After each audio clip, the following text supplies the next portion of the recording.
Vous rêvez encore du job parfait? Celui où tout roule, où il n'y a jamais de conflit, où chaque journée est toujours fluide et motivante? Mauvaise nouvelle, ce job-là, c'est une utopie. Par contre, bonne nouvelle, ce n'est pas grave. Et même mieux encore, ce n'est pas souhaitable. Bonjour à toutes et à tous et bienvenue sur Capable, le podcast qui libère. N'oubliez pas de liker et de vous abonner pour suivre toutes les sorties de podcast et l'actualité de Capable Coaching. Je suis Morgane, votre coach spécialisé dans les dépendances et je suis ravie de vous retrouver pour ce nouveau podcast.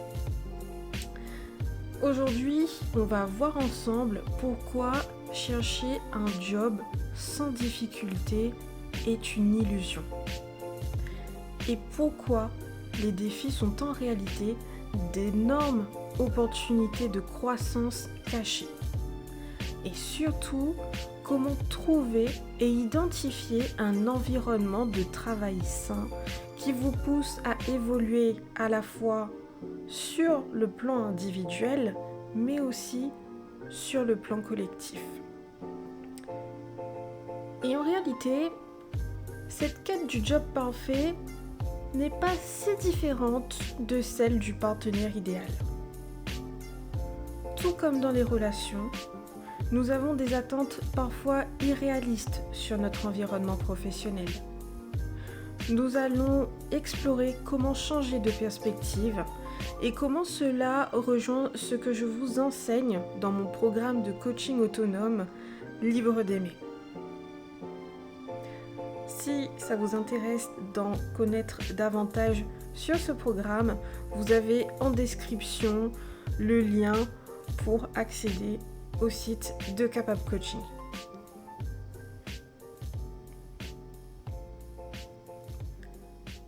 Avant de chercher le job idéal, prenez le temps de vous poser la question suivante.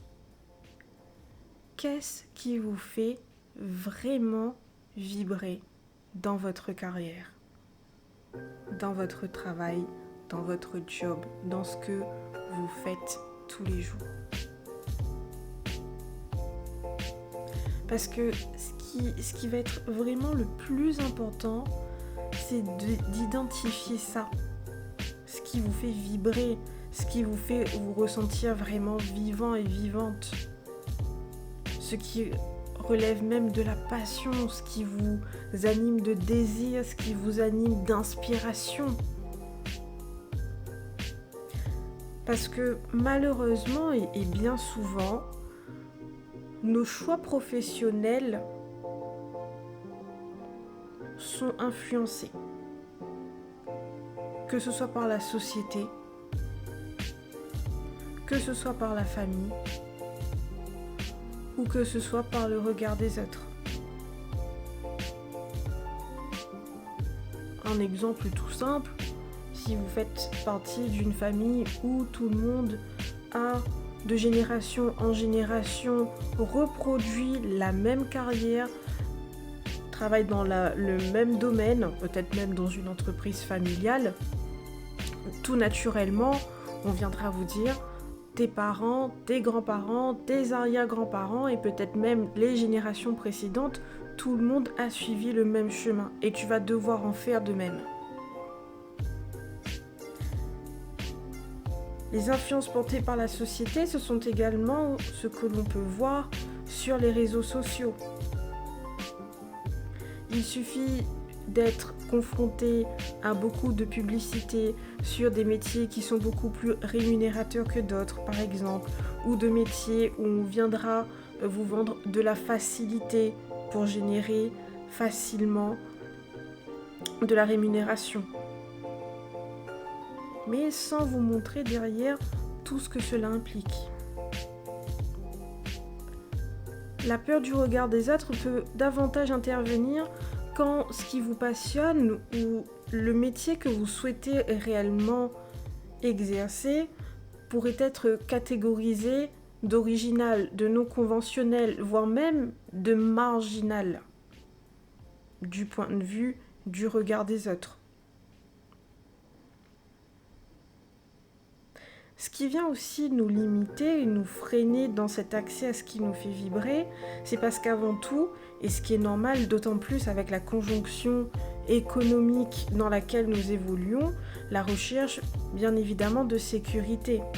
C'est normal de s'assurer d'avoir un toit au-dessus de la tête, d'avoir de quoi manger pour soi, pour vos enfants si vous en avez, pour vos animaux peut-être aussi, si vous en avez, pour les personnes dont vous êtes responsable s'il y en a, c'est tout à fait normal. Et puis dans des extrêmes, ou en tout cas dans un désir poussé, au-delà de la sécurité, on attend ensuite le prestige et ou les hauts salaires. Parce que le prestige indique aussi une certaine forme de reconnaissance, une reconnaissance sociale. Mais au-delà de l'image, au-delà de cette reconnaissance extérieure, au-delà de ce qu'il y a décrit en bas de votre fiche de paye en bas à droite, est-ce que cela rend vraiment heureux ? C'est pour ça qu'il est vraiment important et essentiel de faire le tri entre ce que l'on veut vraiment et ce que l'on croit devoir vouloir. C'est ça qui va être même l'une des clés les plus importantes. Est-ce que ce que je le veux parce que ça me fait vibrer, ou est-ce que je le veux parce qu'on m'a dit que c'est ce que tout le monde souhaite ? Parce que la société a dit qu'il faut remplir, cocher chacune de ces cases pour indiquer, pour pouvoir dire, estimer qu'on est heureux ou heureuse, pour dire qu'on est épanoui dans notre vie et dans tous les domaines.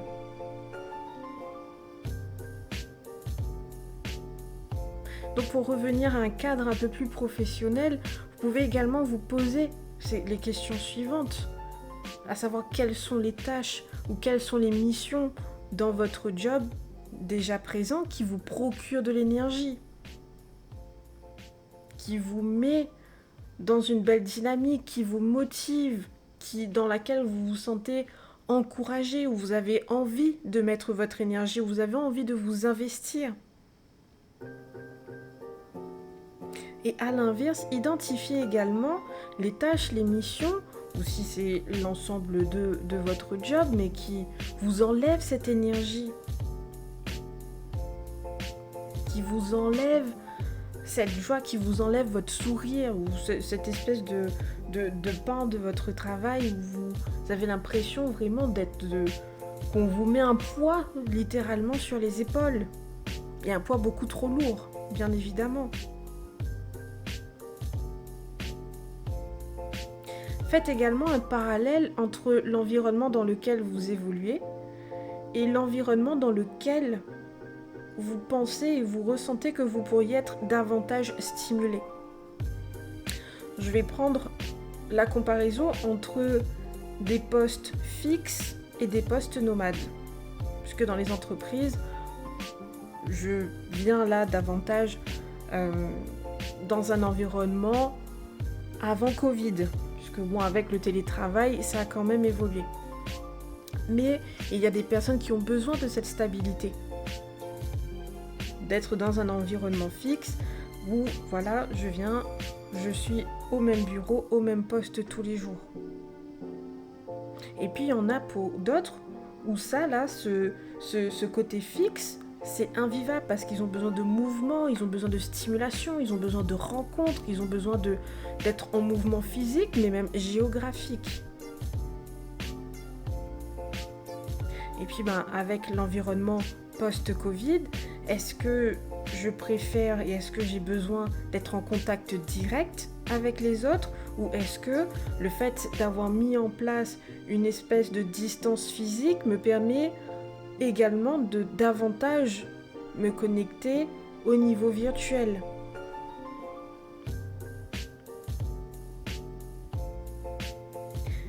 Et puis, pour revenir à ce qui vous passionne et à ce qui vous fait vraiment vibrer, est-ce que vous êtes prête aujourd'hui à potentiellement accepter des défis pour poursuivre ce qui vous passionne? Imaginons que demain matin, vous vous réveillez et vous recevez un message ou un appel et on vous dit, à partir d'aujourd'hui, tu as la possibilité de faire ce que tu as toujours rêvé de faire. Par contre, il y a une condition. Ça va être de relever les défis qui se présenteront, mais qui permettront d'accéder à ce rêve. Est-ce que on est prête à relever ces défis ou pas?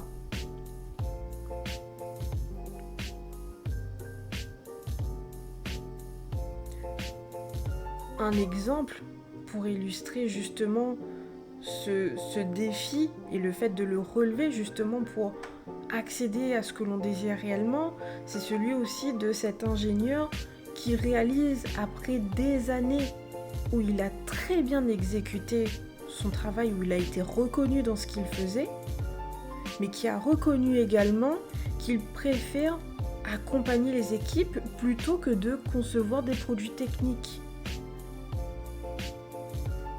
Et qu'il réalisait que oui, il était très bon dans son métier d'ingénieur, mais il se sentait encore plus à sa place en formant ceux qui allaient devenir ingénieurs à leur tour. Il est alors devenu formateur en ingénierie.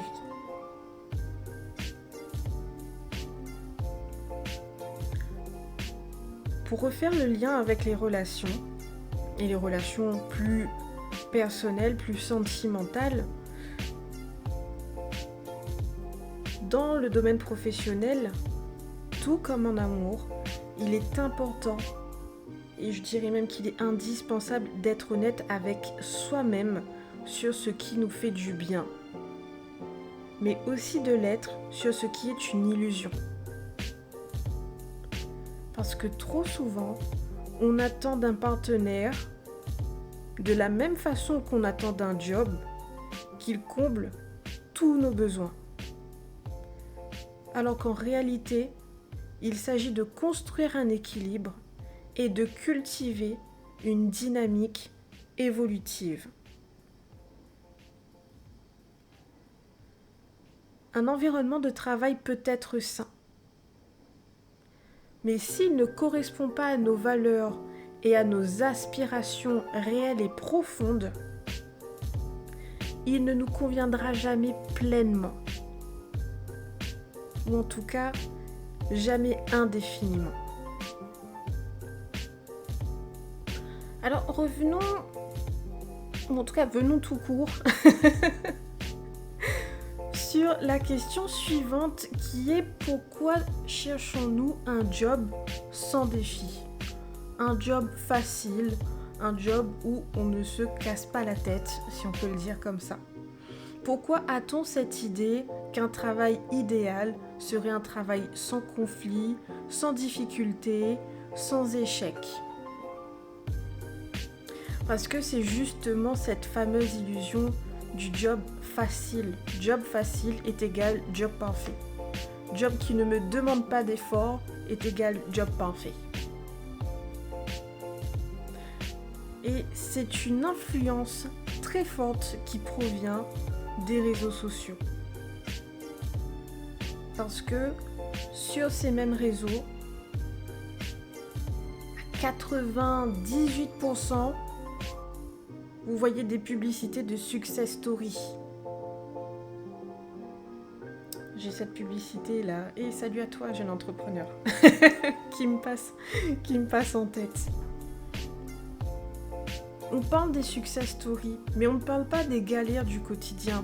On ne parle pas des challenges qu'il faut relever. Et on présente souvent ces success stories, ces publicités sur les formations, sur les coachings, sur tout plein de choses, comme quelque chose que vous allez rapidement installer, ou en tout cas même des formations pour gagner en productivité, pour optimiser son business, ses systèmes, et puis du jour au lendemain, générer des montants assez considérables.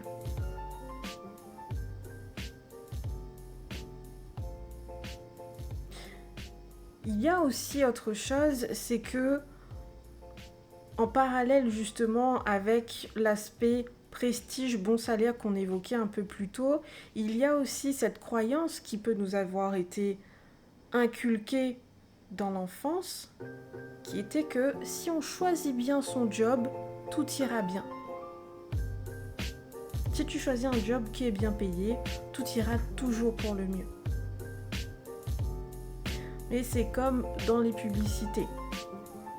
Le petit astérix qui déroule très très vite en bas de l'écran. On n'a pas souvent le temps de lire en détail tout ce qui se présente. Parce qu'en réalité, chaque job a son lot de défis.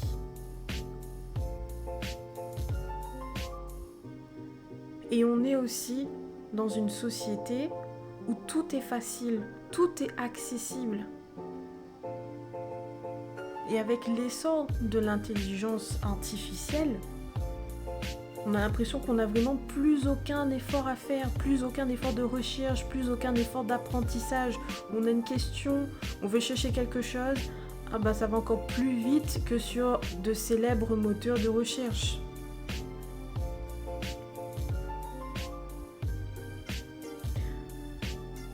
On cherche par exemple un nouveau job s'il y avait des difficultés par exemple à retrouver un travail ou qu'il n'y a pas eu d'opportunité ou de possibilité de lancer une carrière dans un domaine et d'enchaîner par exemple les jobs et puis à un moment ça se voit beaucoup plus sur les générations plus récentes, mais dès le moment où ils sont dans un environnement où on pose des règles, où on pose un cadre, non, c'est déjà trop difficile.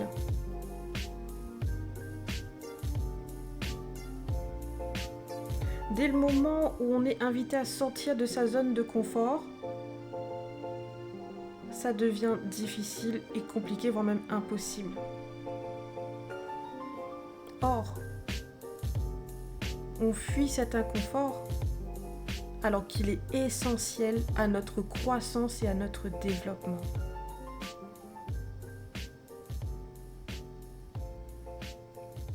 Et là, ça peut être l'exemple de ce jeune diplômé qui décroche le job de rêve sur le papier, dans toutes les conditions, mais qui se rend compte qu'il s'ennuie rapidement. Parce que effectivement, oui, il y a le job, oui, il y a le salaire, oui, il y a tous les avantages, mais que le cadre qui lui est proposé ne lui convient pas et qu'il n'y a pas de vrai challenge, qu'il n'y a pas de vrai défi.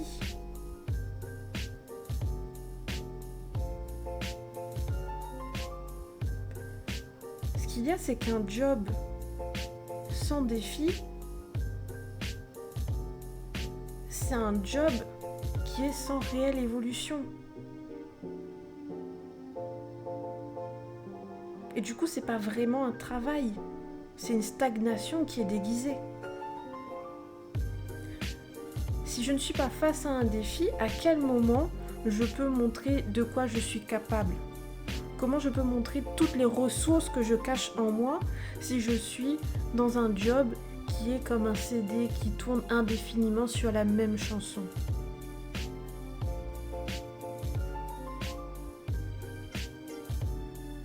Et justement, si vous ne rencontrez jamais de problème, de difficultés, de freins dans votre travail, c'est peut-être le signe que vous n'évoluez plus.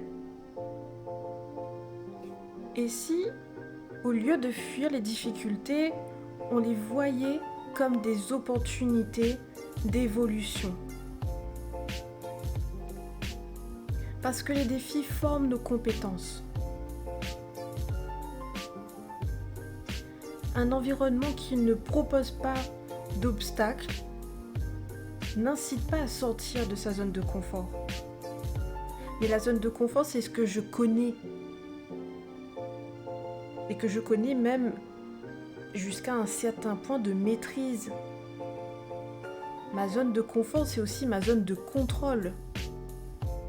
Et si je ne sors pas de cette zone, si je ne vais pas à la rencontre de l'inconnu, si je ne vais pas à la rencontre de choses que j'ignore, qu'est-ce que j'apprends? Comment je m'enrichis en termes de connaissances, en termes de compétences?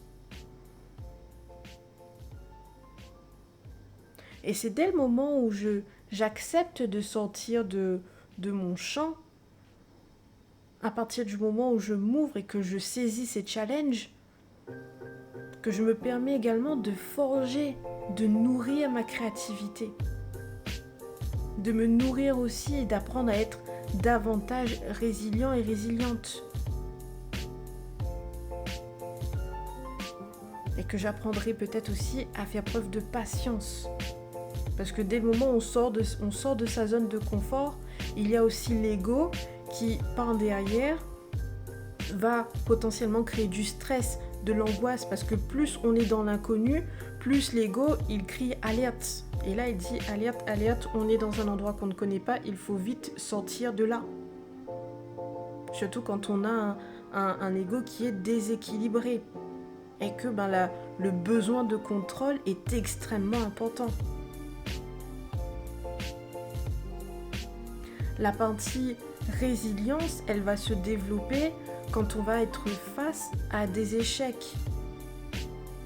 Parce que certes, on va sortir de sa zone de confort et aller découvrir d'autres choses, découvrir d'autres façons de faire ce qu'on sait déjà faire, mais de passer par d'autres techniques, sur d'autres supports, de le faire de façon beaucoup plus collaborative par exemple. Et puis peut-être qu'une première tentative ne va pas fonctionner. Mais alors on fait quoi? Est-ce qu'on recule, on revient dans sa zone de confort et puis on se dit plus jamais? Ou est-ce qu'on se dit ok, là peut-être que ça n'a pas très bien fonctionné, mais est-ce que ça n'a pas fonctionné du début à la fin? Ou est-ce qu'il y a des choses que j'ai quand même appréciées? Comment je peux réutiliser ça? Comment je peux mettre ça à mon service? Retenter les choses différemment. Reprendre les pièces de Lego que j'ai identifiées comme étant bonnes, pour ensuite continuer à construire avec de nouvelles pièces.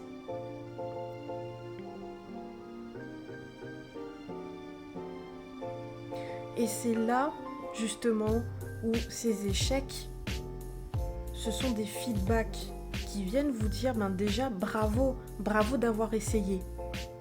Même s'il y a eu un rocher, même s'il y a eu un échec, vous avez tenté quelque chose, vous êtes mis en mouvement, vous êtes mis en action pour tenter de réussir.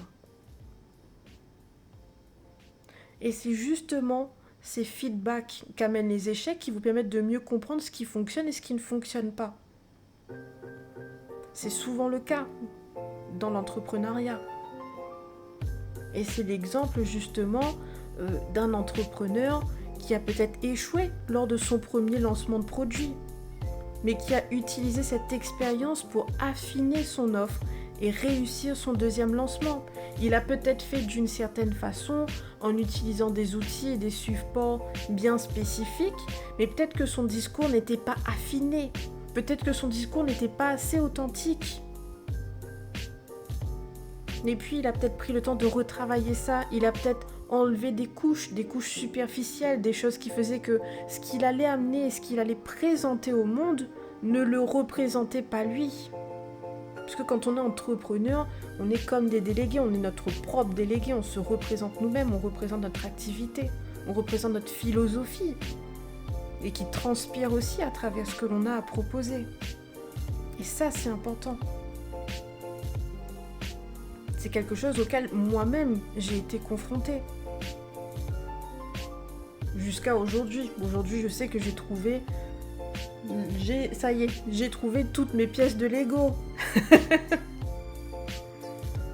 Mais il faut passer par là. Et c'est sûr que si je m'étais arrêtée au premier échec, je ne serais pas là aujourd'hui, c'est sûr et certain. Mais je ne serais pas non plus en train de développer et d'attirer toutes les opportunités que j'attire. Et vraiment, la résilience, c'est le plus grand de tous les atouts. Vraiment. Parce qu'il va justement vous permettre d'apprendre et de comprendre qu'il ne faut pas prendre chaque difficulté personnellement. Ne voyez pas un échec, ne voyez pas un frein comme une espèce de punition divine ou d'avoir l'impression que oui, en fait, l'univers ne veut pas que je réussisse. Ou qu'il y a peut-être il y a peut-être un mauvais œil, il y a peut-être de mauvaises choses, il y a quelque chose qui m'empêche d'avancer.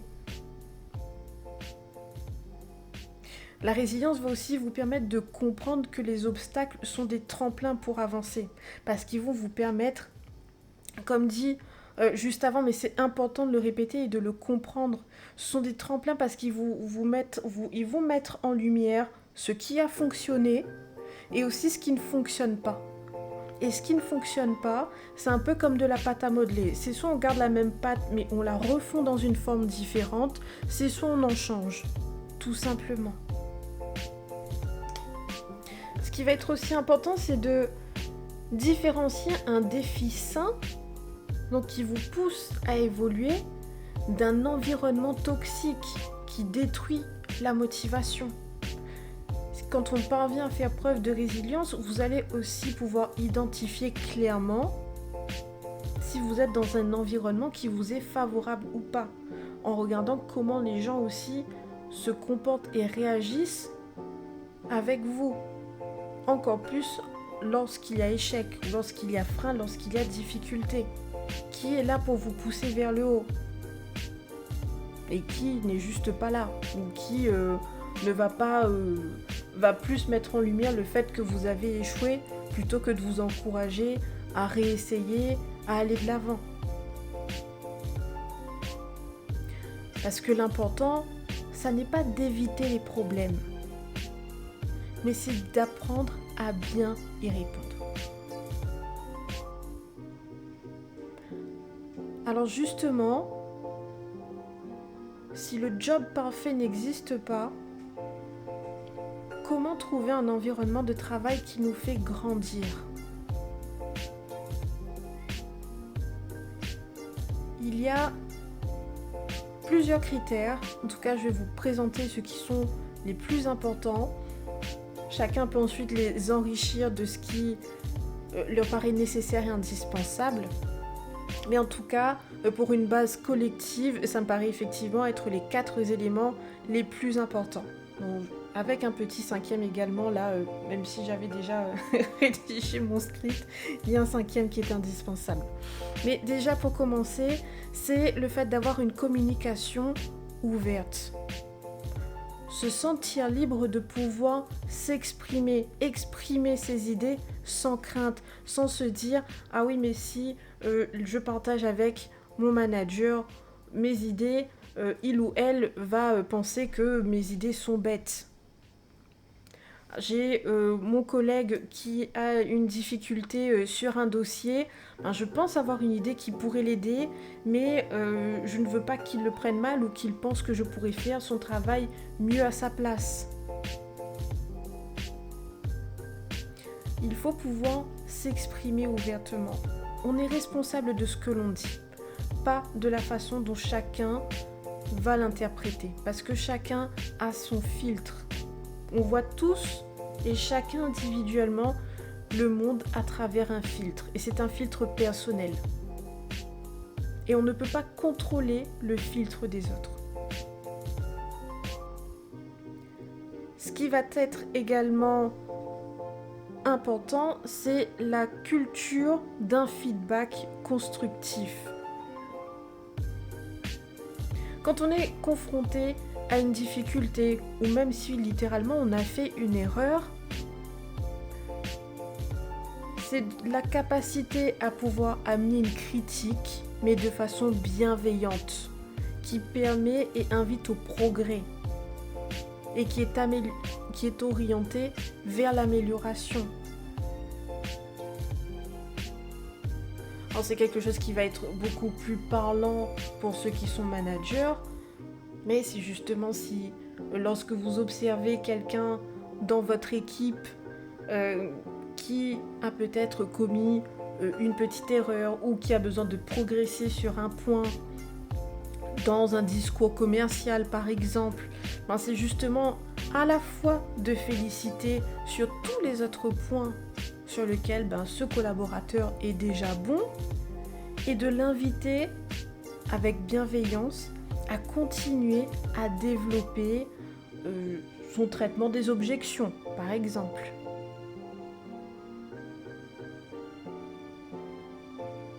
Et donc pour venir et poursuivre cette culture du feedback constructif, lorsqu'on travaille en équipe, c'est la nécessité d'avoir un manager qui est leader. Pas seulement quelqu'un qui est là pour donner des ordres et s'assurer que les tâches sont effectuées, mais quelqu'un qui pousse son équipe vers le haut, quelqu'un qui est inspirant.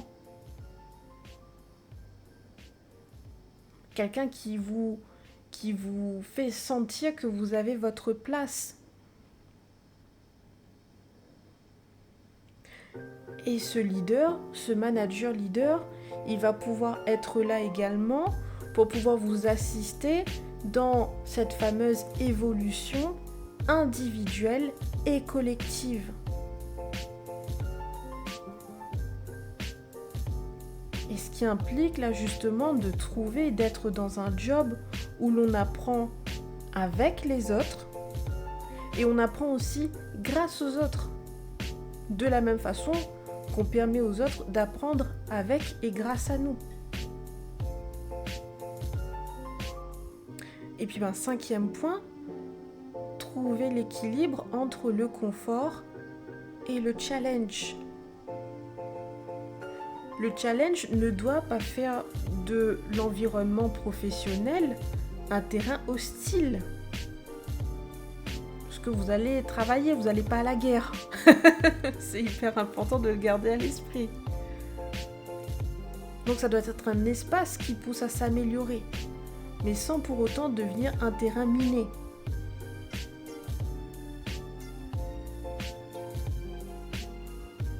Et là, ça va être, par exemple, le salarié qui se sent en confiance dans son équipe parce qu'il sait tout simplement qu'il peut faire des erreurs dans toute l'humanité qu'il porte comme chacun d'entre nous. Il peut faire des erreurs sans être jugé. Mais il est aussi en mesure de recevoir des conseils constructifs pour progresser.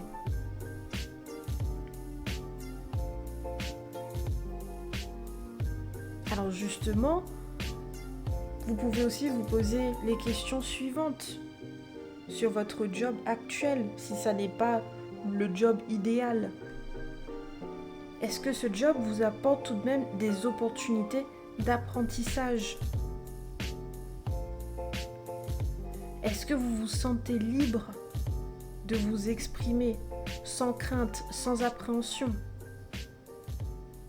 Alors, je ne parle pas non plus d'aller insulter ou de manquer de respect à votre employeur. Attention, hein.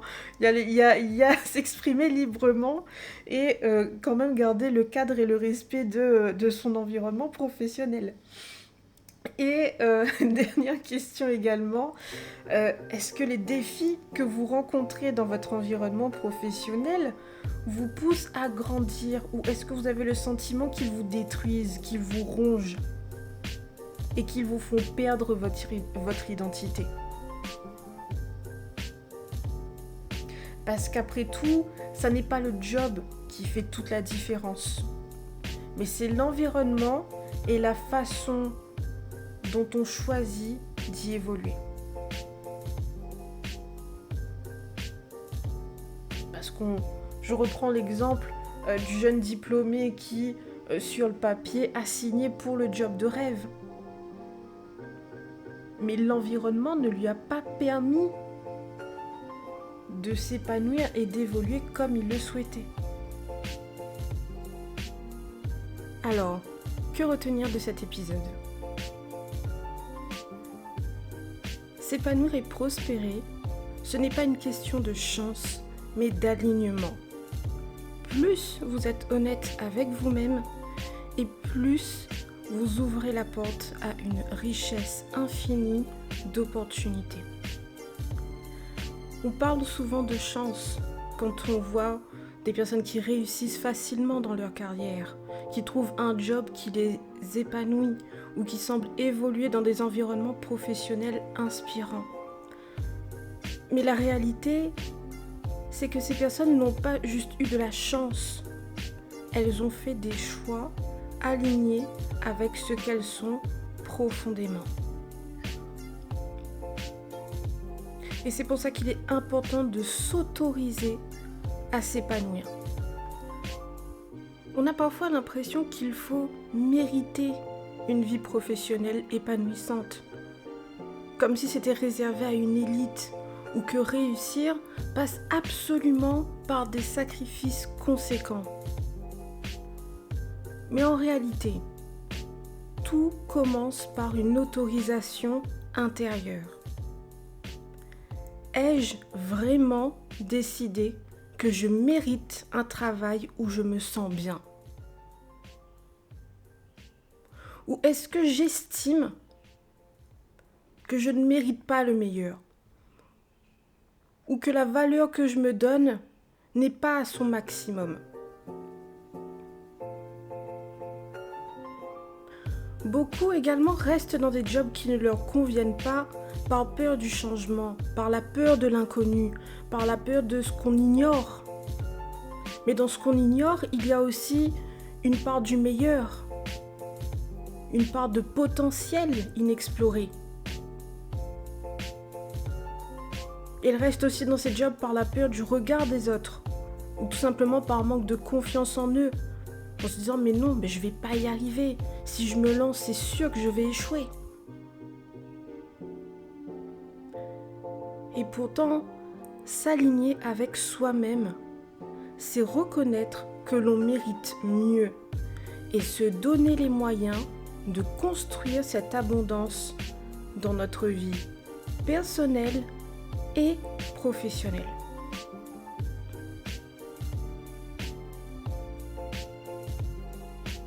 Une personne qui rêve de travailler dans un domaine créatif, mais qui par peur du regard de son entourage a poursuivi une carrière sécurisante dans un domaine qui ne lui correspondait pas. Le jour où cette personne a décidé de s'écouter et d'aller explorer sa passion, elle a non seulement trouvé un métier qui l'anime, un métier qui la fait vibrer, un métier qui la porte, mais elle a aussi attiré naturellement des opportunités auxquelles elle n'aurait jamais pensé avant.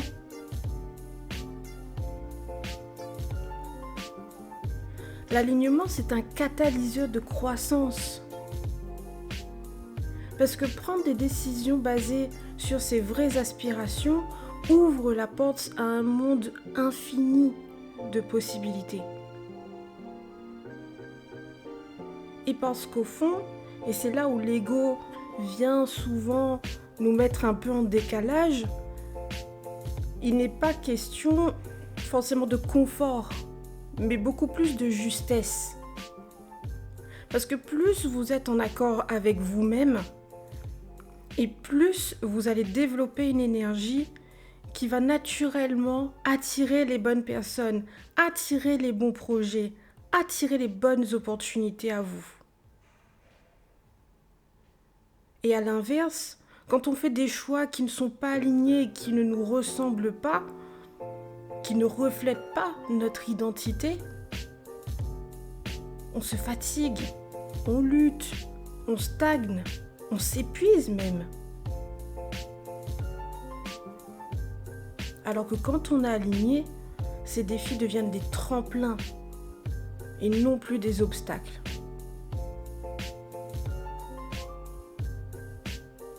D'ailleurs, l'abondance ne se limite pas à l'argent ou au statut.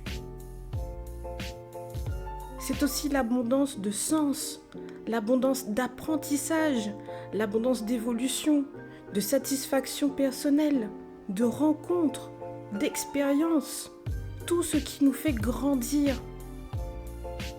L'argent peut-être nous permet d'évoluer d'un point de vue matériel,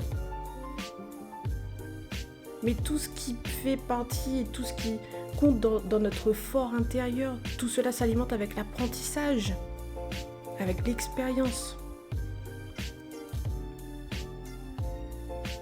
Donc quand vous faites un choix qui résonne profondément en vous, vous n'attendez plus que les choses changent d'elles-mêmes, parce que vous devenez le changement.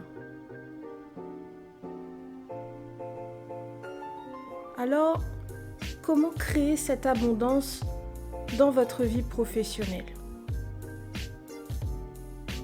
Tout d'abord, et bien sûr, il faut oser être honnête avec soi-même et se poser la question: est-ce que ce que je fais aujourd'hui me correspond vraiment? Est-ce que je m'épanouis dans ce que je suis en train de faire? Est-ce que ce pourquoi je me réveille tous les matins est motivant et nourrissant pour moi? Il faut aussi accepter que l'incertitude fait partie du chemin. Être aligné, ça ne signifie pas que tout est simple, que tout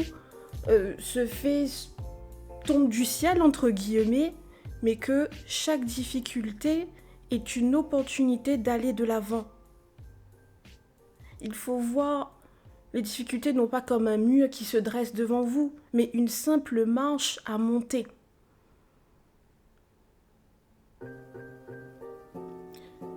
Cela demande également de faire confiance au processus, de faire confiance en vous-même, à vos vibrations, à ce que vous voulez vraiment, parce qu'il n'y a pas de mauvais choix quand ils sont faits en pleine conscience et en accord avec vos valeurs réelles, profondes et authentiques.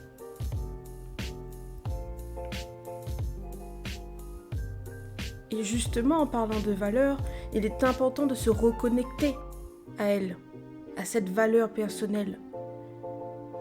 Et comprendre qu'on a tout autant de mérite que n'importe qui pour s'épanouir pleinement. On mérite toutes et tous le meilleur.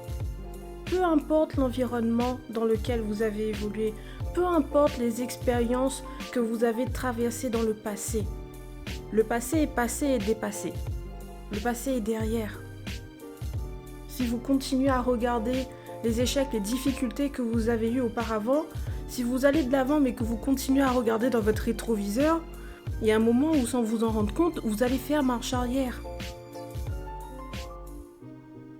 Et c'est pour ça que c'est important également d'être optimiste, d'être positif.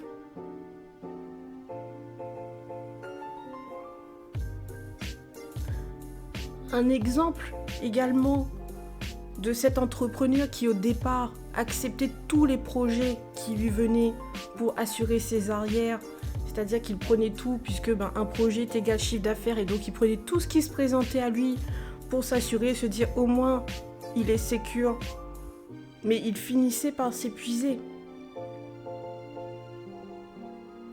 Et le jour où il a décidé de ne prendre que les missions qui lui correspondaient vraiment, il a vu son activité s'assainir et prospérer. Parce qu'il ne s'est pas mis à travailler plus, mais à travailler mieux.